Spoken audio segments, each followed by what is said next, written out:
Well, welcome to Coffee with Job on Tuesday, and you've joined me just after I've finished my breakfast. And that's important for one reason.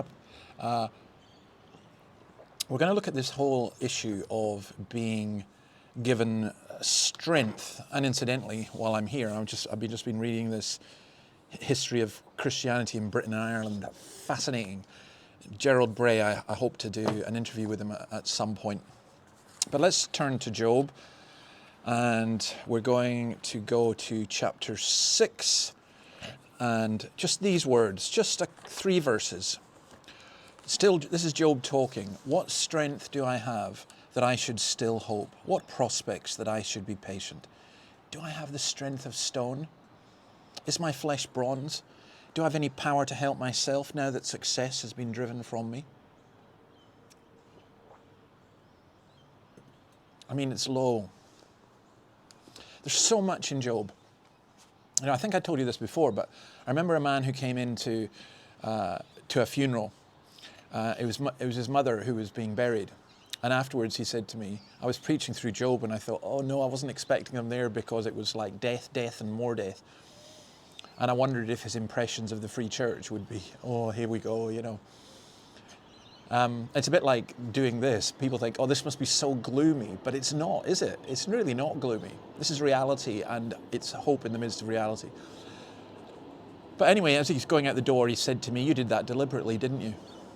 I said, what? He said, you gave us a year's worth of sermons in one go. And I went, what? No, I normally speak that long. And then he said, I didn't ken there was that much in the Bible. And I says, that's only one chapter. There's loads more. And that's what's in here in Job. So, this very short passage, do you know how sometimes Christians kind of go, I'm a mighty warrior, I'm a conqueror for God. And like when you first become a Christian, you know, you're going to take over the world and so on. As you get older, you kind of get to a stage where you're thinking, dear Lord, you know, just like, is it Eric Clapton's song, Presence of the Lord? Dear Lord, just give me strength to carry on. It's not Clapton's song, but I know his version.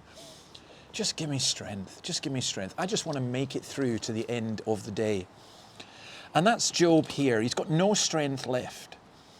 He needs to be reminded of his limitations here on earth. So in Psalm 39, for example, this is very similar. The Psalms also tie into this so much. Psalm 39 and verse 5. Show me, Lord, my life's end. Verse 4. Show me, Lord, my life's end and the number of my days. Let me know how fleeting my life is. You have made my days a mere handbreadth. The span of my years is as nothing before you. Everyone is but a breath, even those who seem secure. Everyone goes round like a mere phantom. In vain they rush about, heaping up wealth, without knowing whose it will finally be. Job can no longer be patient because he's got no strength. Psychologically and physically. Physically, when you're weak, you really struggle. It's why a good night's rest, it's why food, it's why coffee helps. Mentally, we need fed. And spiritually, we need strength. And you reach that point where you just go, I can't do it anymore. I just can't. I can't do it anymore. He has no inner resources left. And I think worst of all for him is, I think he could cope with that if he felt that God was with him. But he feels that he's been forsaken. He feels the wrath of God. And for a believer, that's the absolute worst thing. Well, I think there's somebody else. I think there's 2 things we take from this. First of all, there is somebody else. There is Christ who, my God, why have you forsaken me? Who they gave vinegar for comfort, for his thirst. And I think that Christ died for us. Christ became weak that we might become strong. And then I think also Paul in 2 Corinthians 12:9, pleading with 3 times that God would take away this pain, this thorn in the flesh, which I think was a real physical, debilitating pain. And God saying to him 3 times, no, my grace is sufficient for you. My grace is sufficient for you. We learn that.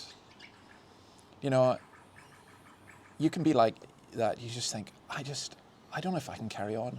I don't know if I can carry on. You can. just carry on one step at a time, just relying on the grace of Jesus Christ. I think, they say he'll not give you more than you can bear. I'm not sure that's true. I think he'll not give you more than he can bear, and we can cast our burdens on him. See you tomorrow.